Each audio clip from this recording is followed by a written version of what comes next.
오늘 세상에 두시려고 나를 당신들보다 먼저 보내셨나니 그런즉 나를 이르러 보낸 이는 당신들이 아니요 하나님이시라. 하나님이 나를 바로에게 아버지로 삼으시고 그 온 집의 주로 삼으시며 애굽 온 땅의 통치자로 삼으셨나이다. 아멘. 존귀하신 아버지 하나님 감사합니다. 이렇게 부족한 주의 종을 제5차 방콕 복음통일 미션 컨퍼런스에 불러주시고 주의 종의 말씀을 증거하고 간증할 수 있도록 은혜 자리에 세워주셨사오니 부족한 주의 종의 입술을 성령님 조장하여 주시옵소서. 오로지 하나님의 영광과 존귀하신 예수님의 이름을 높여드리는 간증이 되게 축복하여 주시옵소서. 감사하며 예수님 이름으로 기도드렸사옵나이다. 아멘. 감사합니다. 이렇게 제5차 방콕 복음통일 미션 컨퍼런스에 부족한 주의 종을 불러주신 영광의 주님과 존경하는 임현수 목사님과 또한 방콕 한인교회 연합교회 신상대 목사님과 또 여기에 참여하신 모든 컨퍼런스 회원님들께 감사의 인사를 전합니다. 저는 2005년 대한민국에 입국하여 하나님의 은혜로 지금은 서울시 노원구에서 북부중앙교회를 담임하고 있는 탈북민 김강호 목사입니다. 참 저의 간증은 들을 게 없습니다. 왜냐하면 우리 탈북민 3만 4천 명의 모든 사람들의 간증을 들어보면 참 눈물 흘리고 가슴이 찡해오고 정말 그들을 국률과 자비를 하는 마음으로 들었는데 저에게는 그런 간증이 없습니다. 저에게는 여러분들 앞에서 간증한다면 저의 모든 사실을 여러분들에게 제가 고백한다면 아마 저는 이 자리에서 여러분들로부터 모든 매를 맞고 쫓겨날 수도 있는 그러한 사람이었어요. 다시 말해서 저는 북한에서 온갖 죄를 저지르고 많은 사람들에게 상처를 주고 눈물을 흘리게 하고 정말 우리 사도 바울이 고백하였던 것처럼 자기는 죄인 중에 괴수였다고 고백했던 그 말씀처럼 저도 죄인 중에 괴수 같은 삶을 살아온 한 탈북민일 뿐입니다. 그러나 하나님께서는 부족하고 죄 많고 허물이 많은 저를 창세전에 택하시고 예정하시고 그리고 불러주셔서 지금은 하나님의 일꾼으로 목회자로 내세워주셨음을 저는 그것밖에 간증할 수가 없습니다. 그러나 그 모든 저의 삶 속에서 또 저의 간증 속에서 영광의 하나님과 존귀하신 우리 예수님의 이름만 높여드린다면 저의 간증이 조금 부족해도 조금 들을 것이 없다 할지라도 여러분들을 잘 들어주시면 감사하겠습니다. 오늘 본문의 주인공 요셉은 여러분들이 잘 아시는 우리 구약성경에서 등장하는 아주 귀한 인물입니다. 하나님께서 늘 형통하게 하심으로 말미암아 그는 야곱의 10번째 아들이며 또 많은 사랑을 받았으며 그렇음에도 불구하고 그는 형들의 그 미움과 시기와 질투로 인하여 그는 애굽으로 팔려가게 됩니다. 그가 그때 팔려갈 때 나이가 17살 나이입니다. 13년 동안 여러 가지 인생의 파랑고초를 다 겪은 후에 그는 바로 왕이 지배하는 애굽의 총리의 자리까지 오릅니다. 그리고 그 자리에서 그는 이스라엘의 70여 명의 그 식구들을 구원하는 주인공이 되었습니다. 오늘 본문의 말씀이 그 말씀입니다. 제가 다시 한번 여러분들에게 봉독합니다. 5절 말씀. 당신들이 나를 이곳에서 팔았다고 해서 근심하지 마소서, 한탄하지 마소서. 하나님의 생명을 구원하시려고 나를 당신들보다 먼저 보내셨나이다. 아멘. 오늘 본문의 말씀에 있는 것처럼 이스라엘을 구원하시려고 하나님이 요셉을 먼저 애굽 땅에 보내신 것처럼 하나님께서는 북한 영혼들을 구원하시려고 하나님의 창세전에 준비하시고 택하신 예정자들을 하나님께서는 3만 4천 명이라는 영혼들을 한국으로 보내주시고 그 한국에서 저 북한 복음 통일을 위해서 준비할 수 있도록 훈련 주시고 연단시켜 주시고 그리고 지금은 하나님의 영적 도구자들로 사용하고 있음을 말씀드리고 있습니다. 부족한 죄의 정도 하나님이 저 북한 영혼들을 구원하시려고 저를 불러주시고 예수님을 만나게 하시고 또 북한의 복음 통일을 위한 영적 도구로 쓰이고 있습니다. 저는 북한 함경북도 해령에서 살다가 대한민국에 입국하였습니다. 저는 그곳에서 전문학교를 졸업하고 속도전 청년돌격대라는 곳을 다니면서 아까 여러분들이 화면을 보셨지만은 북한에 있는 김일성 광장에 있는 인민대학습당 건설을 시작할 때 그때부터 제가 그곳에 올라가서 속도전 청년돌격대원으로서 그 인민대학습당 건설에 참여했습니다. 그리고 그 인민대학습당 건설을 끝내고 그리고 그 앞에 1백화점이 있습니다. 그 1백화점 건설을 하고 그리고 대동강 구역에 있는 수은공장 건설하고 그리고 자강도 자성군에 가서 내륙선 철도에 동원되고 그리고 함경북도 샛별군에 은덕군에 있는 물감 사모공장 건설하고 그리고 자강도 자성군에 있는 8호 제강소 김정일의 당 자금을 마련하는 제강소 건설까지 이렇게 여러 곳을 다니며 일하였습니다. 그리고 제가 우리가 제대된 후에 속도전은 제대입니다. 입대가 있고 제대가 있습니다. 그리고 속도전 청년돌격대의 우리 거주지는 평양시 사동구역 탑재동으로 되어 있습니다. 그래서 그것에서 제대한 후에 저는 제가 다니던 그 회사를 여러 곳으로 긍긍정전하다가 제가 여기를 탈북하기 전에는 사회안전부 7총국이라는 데 있었습니다. 사회안전부 7총국은 무엇 하는 데인가 하면은 땅굴 파는 부대입니다. 부대 자체에 군복은 입었지만 병사들에게는 총이 없어요. 병사들에게는 오직 꽃갱이와 삽밖에 없습니다. 그런 부대가 24대까지 있습니다.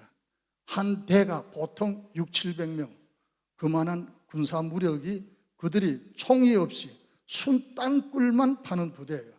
그런데 24대가 무슨 부대인가 하면 외화벌이 하는 부대입니다. 외화벌이를 벌어서 그들에게 자재와 또 공구와 식량, 연유 이런 것을 조달하는 그러한 부대입니다.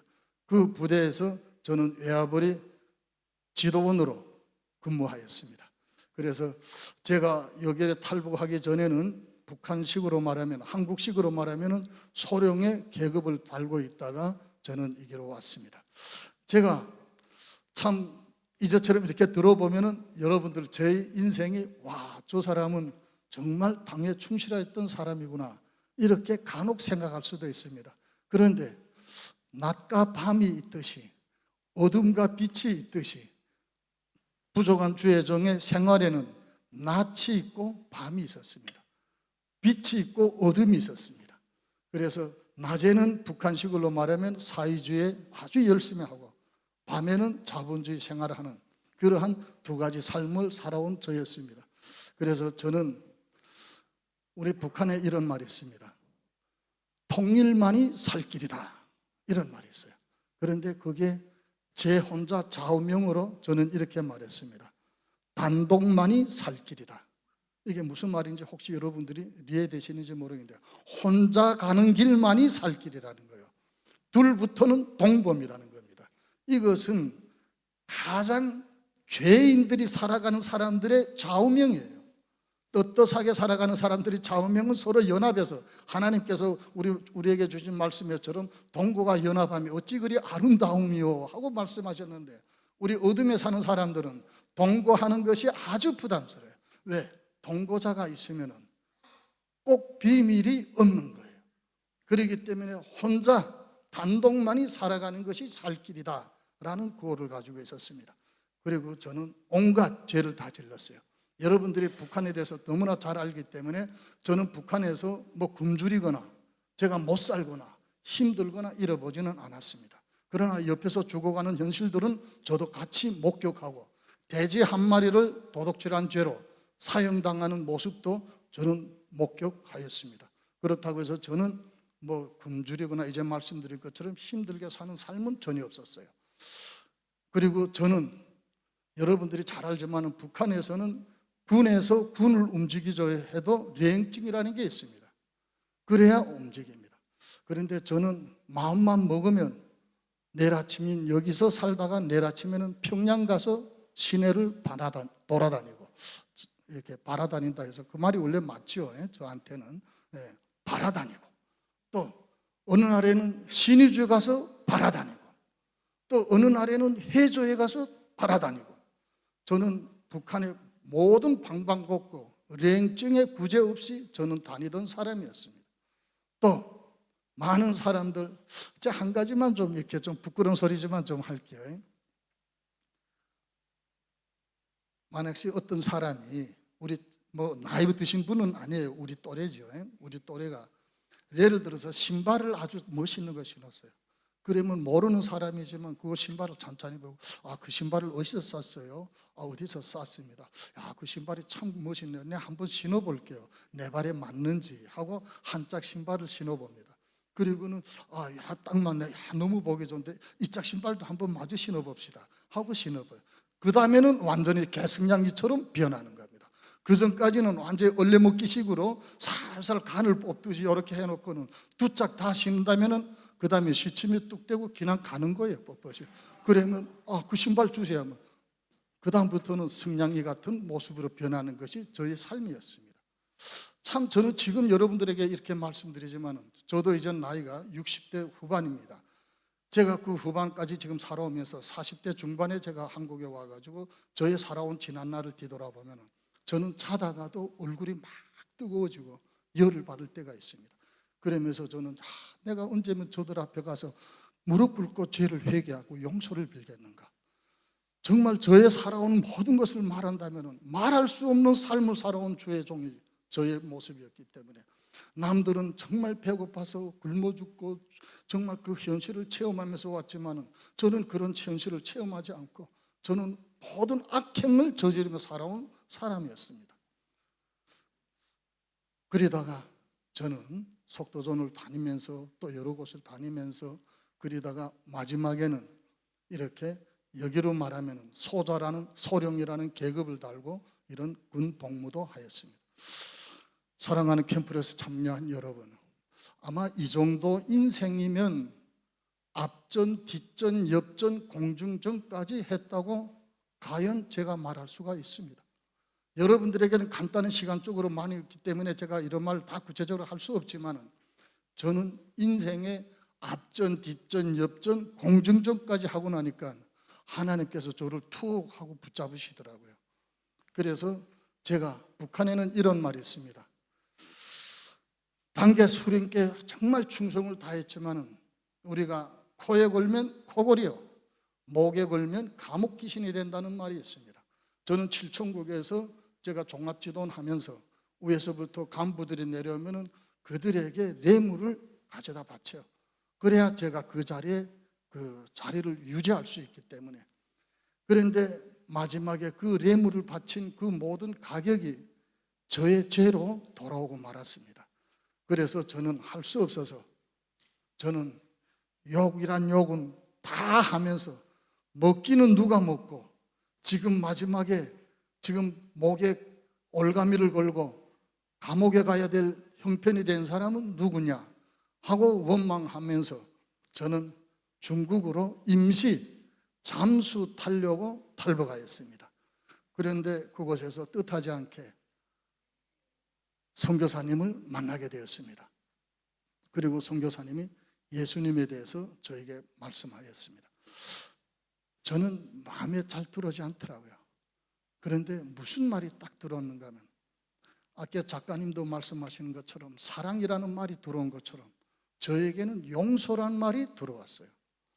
여러분들이 어떻게 생각하는지 모르겠는데 이 용서라는 이 단어는 정말 태산도 허물 수 있는 그러한 말입니다.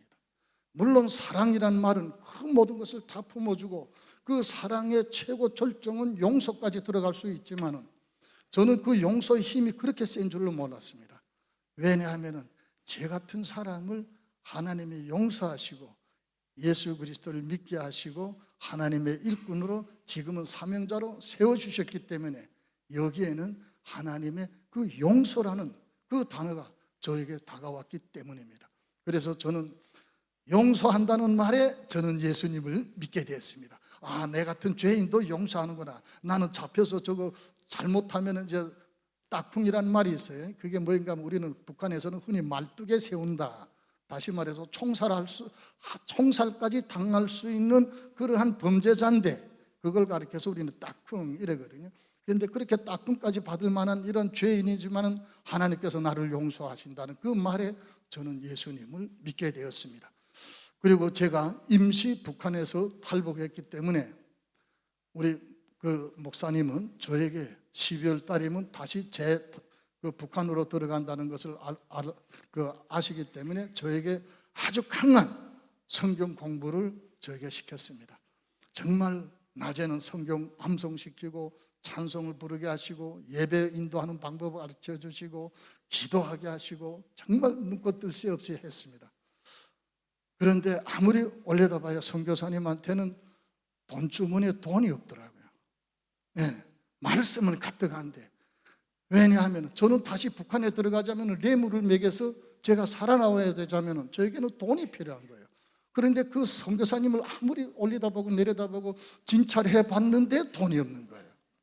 그래서 저는 제 딴에 제가 가지고 있는 건 또 기질이 있잖아요. 그래서 저는 낮에는 목사님하고 같이 성경 공부하고 밤에는 이산자 가족 사무실을 차렸습니다.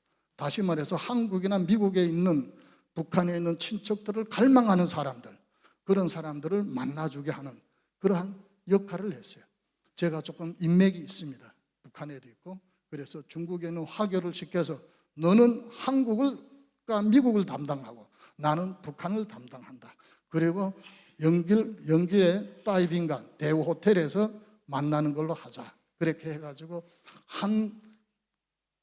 그 리산자 가족이 만난 한 건당 $10,000씩 이렇게 우리가 그때 당시 좀 챙겼습니다.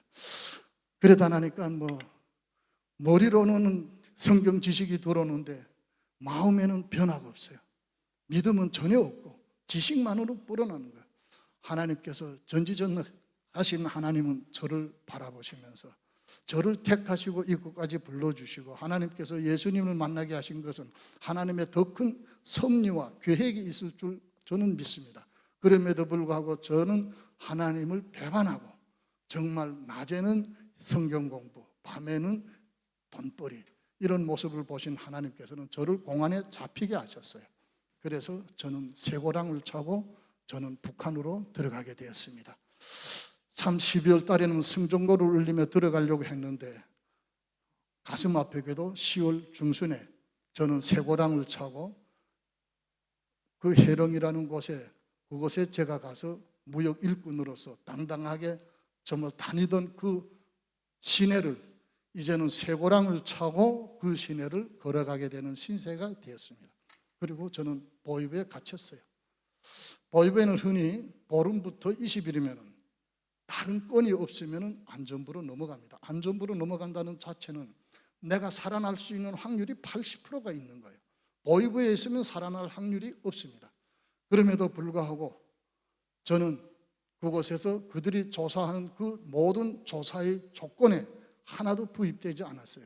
다시 말해서 그들이 제일 먼저 물어보는 것은 예수 그리스도를 믿는가? 교회를 다녔는가? 한국 사람 만났는가? 인신매매 가담했는가? 그 다음에 마지막에 비밀을 팔아먹은 게 있냐? 무슨 노동자들이 비밀 팔아먹을 게 뭐 있어요? 아무것도 없잖아요. 그러니까 그건 제일 마지막인 거예요. 예수 그리스도를 믿는 것이 그들에게는 제일 중요한 죄인 중에 죄인이었습니다. 그런데 저는 단독으로 있었기 때문에 저는 그걸 피했어요. 그래서 아무 조건에 해당되지 않았지만은 왠지 저를 안전부로 넘기지 않더라고요. 한 달이 지났습니다. 2달이 지났습니다. 기도는 계속 합니다. 그런데 응답이 없어요. 그렇지. 내가 배웠던 그 하나님은 정말 종교의 아편이고 침략의 길잡이고 기독교는 많은 사람들의 가난한 사람들을 인체 회복까지 하는 그런 악한 종교일 뿐이지 이것이 내가 정말 마음과 뜻을 다 바쳐서 하나님 앞에 순종하며 나갈 수 있는 그러한 종교가 아니구나 하고 저는 원망했어요. 그러나 그래도 기도는 해야 되겠더라고요. 그래서 계속 기도했습니다. 물에 빠진 사람 지푸라기로도 잡아야 되기 때문에.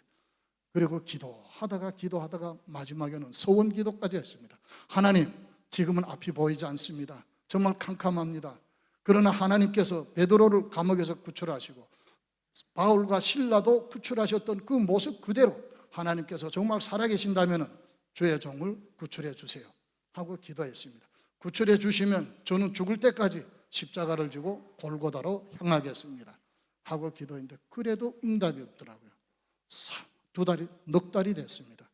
20일이 되니까 그제서야 응답이 왔어요. 하나님이 저를 극적으로 하나님의 방법으로 석방시키더라고요.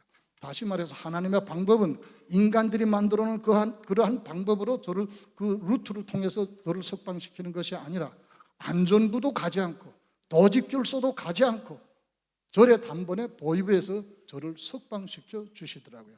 그리고 저는 부모님이 있는 집으로 갔습니다. 성령님께서 저에게 마음을 주셨어요. 그래서 어머니에게 영접시키고 우리 형님 두 분을 영접시키고 우리 여동생을 영접시키고 그리고 자녀들은 영접 못 시켰어요. 너무 어리기 때문에 그들이 또 말을 누설할까 봐. 그리고 놓고 나니까 그 다음에는 마음에 다 평안의 짐이 다 떨어지더라고요. 그래서 이제는 내가 갈 곳은 한국이다. 그리고 결심하고 보이부에서 나와서 16일 만에 허약 같은 몸을 기난 가지고 그리고 제가 두만강을 다시 건너서 목사님을 만났습니다. 목사님을 만나서 제가 한국에 가겠습니다 라고 이야기하니까 목사님이 저에게 안전가옥으로 보내주셨습니다. 안전가옥에 제가 문 열고 들어가는 순간에 그곳에 탈북민들이 17명이나 있는 거예요. 그런데 그 탈북민들에게 목사님이 뭐라고 소개했는가 하면 당신들을 신앙으로 인도할 선생을 보낸다 이렇게 된 거예요.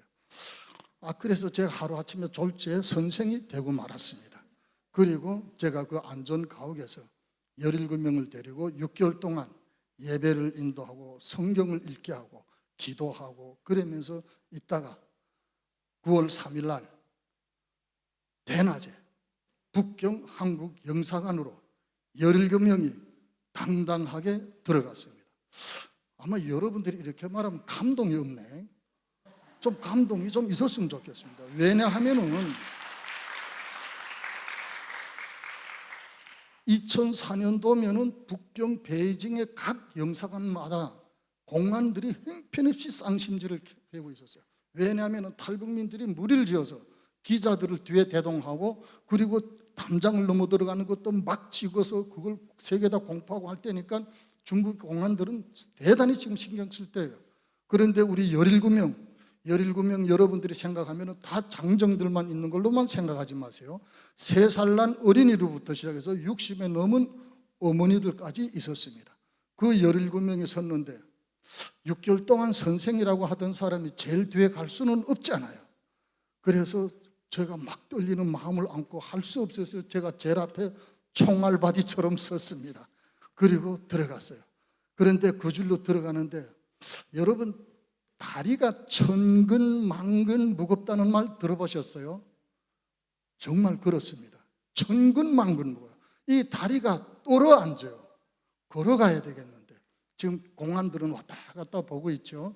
그러면서 17명이 그런 삼엄한 관계망 속으로 들어가는데 경찰들이 둘이 공안 그 보안대죠. 보안대 둘이 서서 칸칸 써봤죠. 신분증을 보자죠. 그런데 신분증이 없습니다.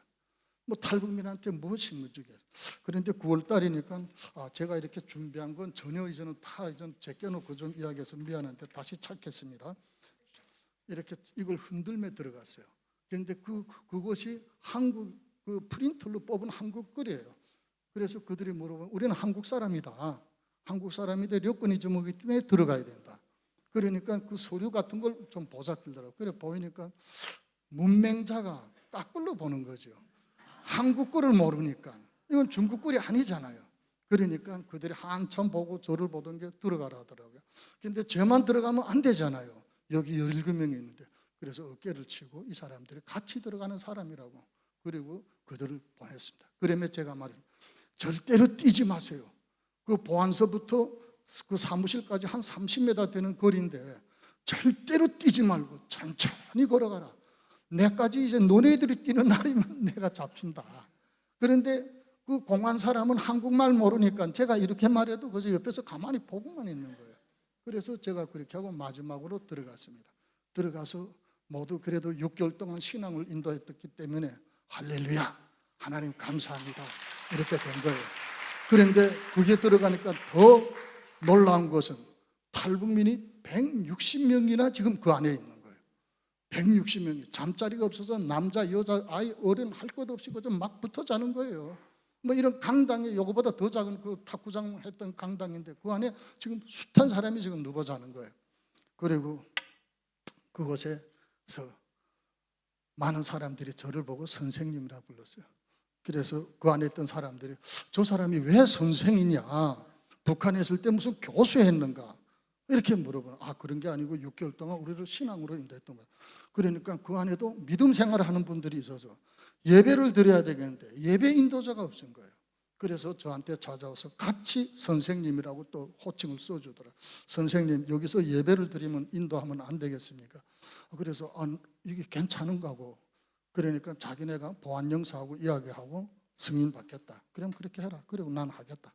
그래서 지금 생각하면 참 저도 뭐 북한 말로 말하면 도깨비고 막 나가는 파지요. 그게 설교면 무슨 설교겠습니까? 지금 생각하면 너무나 부끄러운 설교죠. 그런데 감사한 거는 그 듣는 사람들이 내보다 더 모른다는 겁니다. 그러니까 감사하더라고요. 그래서 제가 설교를 했습니다. 예배를 인도했습니다. 그리고 때가 되면 순서가 돼서 제가 2005년에 한국에 입국하였습니다.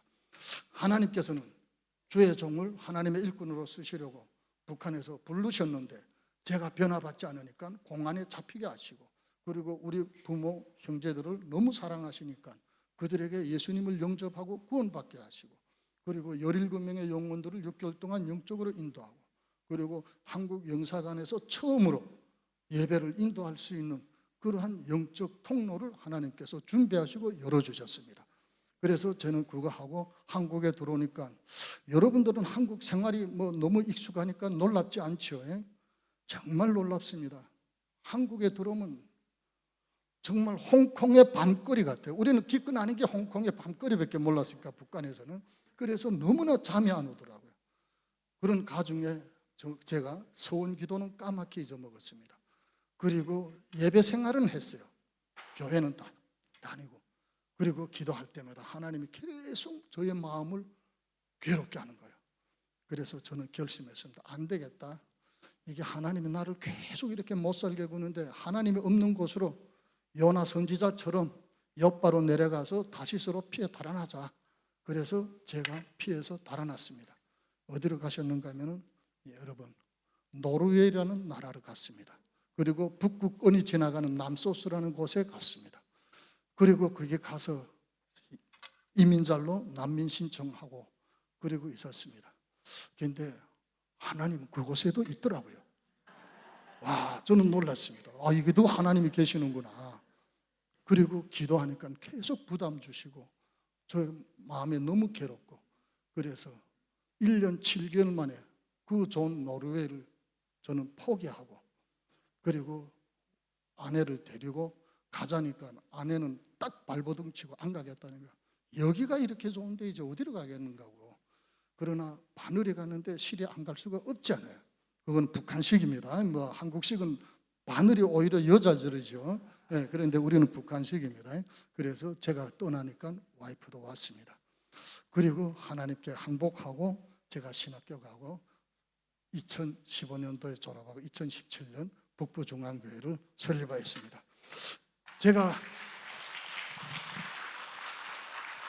제가 북부중앙교회를 설립하고 한 달 만에 하나님께서, 하나님이 영적 부흥을 일으킨 게 아니시고 어쨌든 사람이 모인 게 26명 모였어요.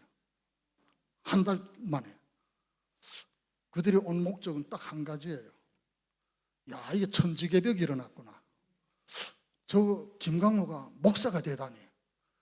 과연 목사가 맞는가? 이건 진짜 천지개벽이 일어나도 이런 개벽이 일어날 수가 없고 하나님이 잘못 사람을 선택했다는 겁니다. 그리고 나를 구경하러 온 사람이 26명이었어요. 그리고 여자는 딱 둘입니다. 우리 와이프하고 우리 와이프 친구하고. 그리고 그들하고 생활했어요. 생활했는데 저는 이제는 하나님 앞에 메인 몸이지 않습니까? 그러니까 세상의 모습은 많이 달아나고 이제는 영적인 하나님의 일꾼의 모습을 보이니까 그들이 나를 보러 어떤 사람들이 포기한 거예요. 아, 이제는 이 사람은 세상의 친구가 될 수 없구나. 이렇게 그들이 자체로 판단했는지 하나 둘씩 나가더라고요. 저는 이렇게 생각합니다. 서해 바다에만 썰물과 밀물이 있는 것이 아니구나. 우리 북부중앙교회도 썰물과 밀물이 있구나. 어느 날 제가 설교를 하려고 앞에 턱 섰는데 앞에 우리 사모 한 명만 딱 앉아있어요. 그리고 눈물 뚝뚝 떨구더라고요. 그래도 제가 좀 감당이 있잖아요.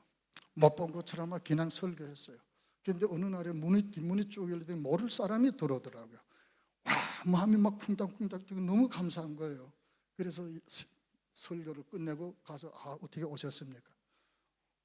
그 아무개 가라에서 왔던 거예요. 자기가 없는데 니래도 가서 예배로 대신 참가를 해서 예배도 대신을 참가하는구나.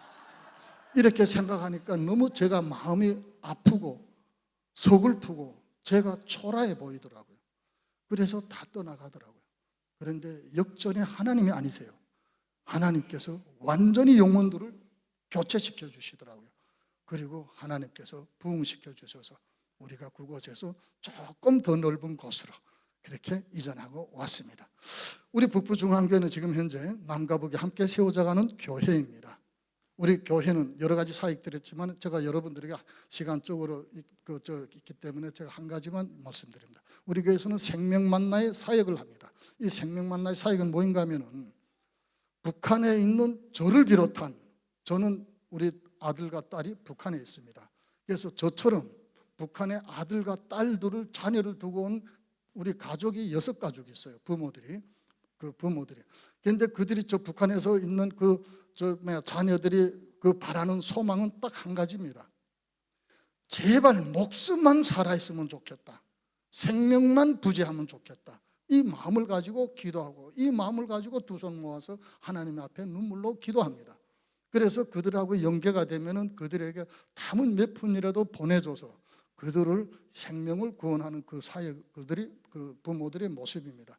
그래서 우리 북부중앙교회에서도 제가 생명 만나, 하나님께서 이스라엘 백성들에게 만나를 부어주셔서 그들의 생명을 지켜주신 것처럼 우리 교회에서도 생명 만나라는 사역으로 그들을 우리가 선교 헌금 주일을 정했습니다. 매월 첫 번째 주일은 선교 헌금 주일이다. 그래가지고 성령님이 감화감동 하시는 대로 선교 헌금에 참여해가지고 한 푼 두 푼 모아서 1년에 한 가족에 50만 원씩 지원하자. 그래가지고 우리 그 사역을 하고 있습니다. 그런데 이 생명 만나의 궁극적 사역은 생명만 구원하는 것이 아니라 영혼 구원이 기본 최종 목적입니다. 그래서 그것으로 인해서 복음이 들어가고 그 복음으로 인해서 6가족이 지금 그 복음을 전하는 게 그 10명이 지금 신앙생활을 하고 있습니다. 그래서 제가 PPT로 준비할까 하다가 좀 시간이 40분밖에 없기 때문에 말을 조금 더 하자고 PPT는 준비 안 했습니다. PPT에 보면은 있습니다. 자, 그렇게 해서 우리가 생명 만나의 사역을 하는데 그 생명 만나의 사역을 좀 힘들게 하고 있어요. 왜냐하면 우리 탈북민 교회들이 재정적 형편이 좀 열악합니다. 그래서 그 사역을 지금 겨우겨우 지금 펼쳐나가고 있지만은 어쨌든 하나님께서는 그 사역에도 우리 한국 교회들과 또 한인 디아스포라 교회들과 또 신실한 우리 그리스도인들을 함께 이 사역을 한다면은 정말 더 많은 영혼들을 구원할 수 있는 그러한 길이 열려질 줄로 믿습니다. 우리 지금 하나님께서는 이 땅에 탈북민들을 3만 4천 명에 보내주셨습니다. 이 3만 4천 명의 탈북민들 속에서 하나님께서 특별히 택하시고 부르신 사명자들이 있습니다. 그 사명자들이 모여서 지금 단체가 우리 북한 기독교 총연합회입니다. 그 총연합회에는 지금 현재 70여 개의 교회들과 그리고 200여 명이 넘는 신학생, 전도사, 목사님들이 지금 망라되어 있습니다. 우리 북한 기독교 총연합회는 교단과 교파를 초월합니다. 그리고 모인 데서 여러분들이 지금 이곳에 와 있지만은 우리 강초로 목사님, 김건웅 목사님 다 중경 북기총 회장으로 사역하시던 분들입니다. 그리고 지금 저는 거기서 부회장으로 지금 사역하고 있습니다. 또한 우리 북한 기독교 총연합회는 이제 하나님께서 북한의 땅의 복음 통일의 문을 열어주면은 저 땅에 들어가서 이제 많은 사역을 함께 감당할 수 있는 징검다리 역할과 또 교량적 역할을 감당할 수 있는 그러한 사람들인 줄로 믿습니다. 오늘 하나님께서는 지금 현재 북한의 모든 국경은 다 막혀 있습니다. 들어갈 수도 없고 나올 수도 없습니다. 이것은 하나님의 섭리라고 저는 생각합니다. 왜냐하면 하나님께서는 선교 전략을 이제는 저 북한 땅이 아니라 대한민국에 와 있는 탈북민들과 탈북 교회들에 대한 북한 선교 전략에 초점을 돌리시고 있는 것 같습니다. 왜냐하면 초기 대한민국의 기독교 선교 전략이 철저히 네비우스 선교 전략에 의한 토착민 선교, 토착민 교회 형성이었습니다. 비록 지금은 150여 년의 세월이 흐른 지금이지만 이 땅에 들어온 탈북민들이 바로 북한의 현지 토착민들이고 이곳에 세워지는 교회가 토착민 교회들인 것입니다.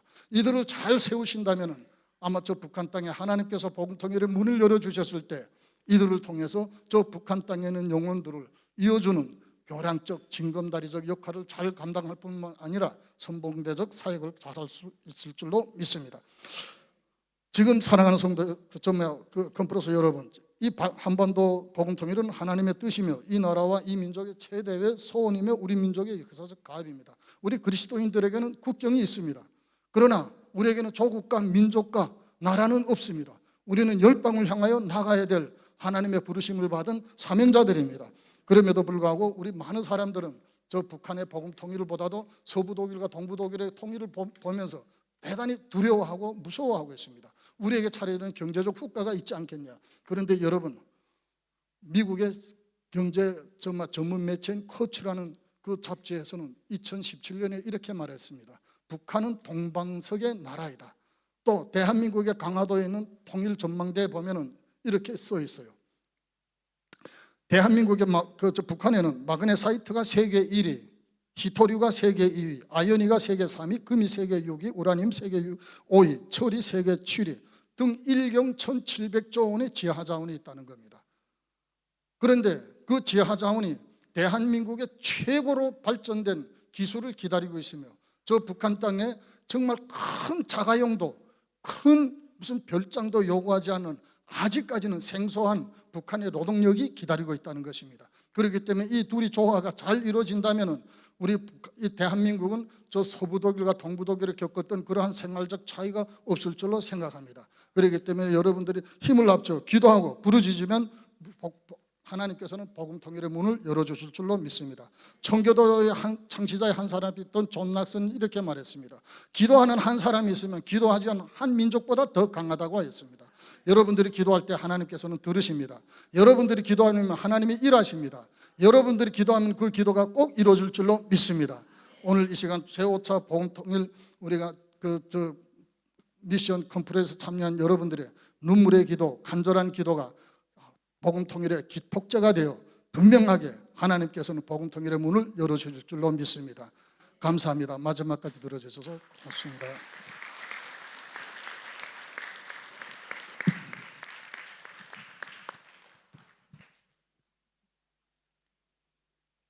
늘 아쉬워요. 시간을 좀 충분히 드려야 되는데 이게 또 방콕인지라 이 에어컨 한 1시간 이상 쐬면은 우리 여성분들도 그 보드라운 살갗에 또 감기 들면 안 될 것 같아서 양해 부탁합니다. 자, 지금부터 브레이크 타임인데요. 우리 강사님들 시간을 기가 막히게 철저하게 딱 맞춰주셔서 김광호 목사님도 2분 짧게 해주셨고 박지혜 작가님은 5분이나 짧게 해주셨어요. 그래서 여러분들이 휴식 시간이 20분이 늘었습니다. 그래서 지금부터 10시 50분부터 11시 10분까지 브레이크 하시고 이제 다음 원성도 목사님 간증 드릴 텐데 나가셔서 자유롭게 커피 하시고 또 쉬시고 아까 박지혜 작가님이 만들어 놓은 그 1층에서 예배실 올라오는 그 복도에 걸려 있는 그 그림이 저는 이게 뭔가 했는데 북한 아이들의 그 카드 섹션 하고 있는 그 장면입니다. 보시면서 11시 10분에 정확히 들어오시기 바라겠습니다. 감사합니다. 하나님께 영광의 박수. 고맙습니다. 우리 김광호 목사님. 방송실 잔잔한 찬양